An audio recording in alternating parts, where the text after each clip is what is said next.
katon kemerlip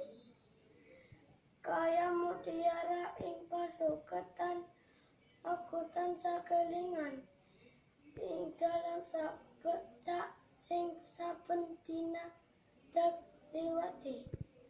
budal lan muli sekolah iki ibu nguntapake aku kanthi paninggal wening lan esih ger budala ngudi nganmu kanggo sangu mbesu ibumu bisa nyangoni pangestu dadi generasi kang migunani angles rasaning ati bening lan esih penyawangan ibu dak engko sangu